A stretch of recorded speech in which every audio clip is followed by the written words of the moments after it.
Hello, నేను doctor Sujay, neuro physician, shine speciality hospital, Nellore. ఇవాళ ఒక కొత్త విధంగా మాట్లాడుకుందాం. అంటే ఇప్పుడు మెడిసిన్ రిలేటెడ్ టాపిక్స్ ఇట్లా చెప్తున్నాం కదా, మెడిసిన్లోనే కొన్ని కథలు, కొన్ని రైమ్స్ చెప్పుకుందాం. మనం చిన్నప్పటి నుంచి మనకు ఒక పాపులర్ రైమ్ ఉంది స్కూల్లో నేర్పించేటప్పుడు. అదేంటంటే, రింగా రింగా roses, A pocket full of పాయిజెస్, హర్షం హర్షం వీ ఆల్ ఫాల్ డౌన్. ఈ రైమ్ మనం చిన్నప్పటి నుంచే నేర్చుకుంటున్నాం కదా, మన పిల్లలకి కూడా చెప్పాము. కానీ నాకు ఇది సెకండ్ ఇయర్ ఎంబీబీఎస్ వచ్చినప్పుడు మాత్రమే అర్థమైంది ఈ పోయం యొక్క, ఈ రైమ్ యొక్క యథార్థం. మా మైక్రోబయాలజీ టెక్స్ట్ బుక్లో దీని గురించి రాసింది. ఈ పోయం అంతా ప్లేగ్ గురించి వివరిస్తూ ఉంది అనేసి. సో దీనికి మనం ఇప్పుడు చెప్తున్న టాపిక్ ఏంటి సంబంధం అంటే, ఉందండి. దీనికి ఎలుకలకు కూడా సంబంధం ఉందండి. ఇది ఈ యొక్క రైమ్ అనేది ఒక ప్లేగ్ జబ్బుని, ప్లేగ్ అంటే ఎలుకల నుంచి మనుషులకి సంక్రమించే ఒక బ్యాక్టీరియల్ ఇన్ఫెక్షన్. ఈ జబ్బుని 1665లోనే బాగా క్లుప్తంగా అందరికి అర్థమయ్యేటట్లుగా వివరించారు. ఈ పోయంని తీసుకున్నట్లయితే ఆ పోయం ఆ రైమ్ మీద నుంచి వచ్చింది. ఆ రైమ్ ఏంటి అనేది మీకు ఇందాక మాట్లాడుకున్నాం కదా. రింగా రింగా రోజెస్ అంటే మన ఒంటి మీద రోజా పువ్వులాగా ముద్దలు ముద్దలుగా ఏర్పడడం, పింక్ నుంచి ఎరుపు కలర్తో.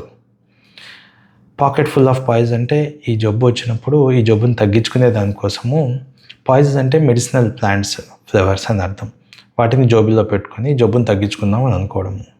హర్షం హర్షం అంటే దగ్గడము, తుమ్మడము. వీ ఆల్ ఫాల్ డౌన్ అంటే పడిపోయి చనిపోవడం అనమాట. ఈ రైమ్ అనేది ఈ విధంగా లక్షణాలతో ఉన్నప్పుడు ఆ ప్రజలు దీన్ని ఒక రైమ్గా తయారు చేసుకొని పాడడం మొదలుపెట్టి ఒక అవగాహన తీసుకొని వచ్చారు.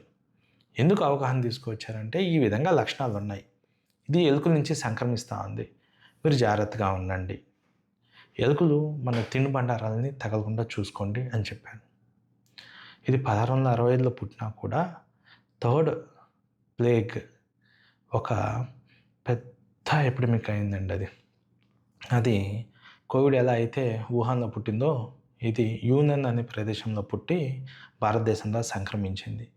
1855 నుంచి 1960 దాకా ఇంచుమించు 100 ఏళ్ళు, ఇంచుమించు 1,20,00,000 మందిని హరించేసింది. ఇది మళ్ళీ రాదని మాత్రం అనుకోవద్దు, వచ్చే అవకాశాలు ఉన్నాయి. కానీ వైద్యం అయితే చాలా ఈజీగానే ఉందండి ఇప్పుడు దొరికేదానికి.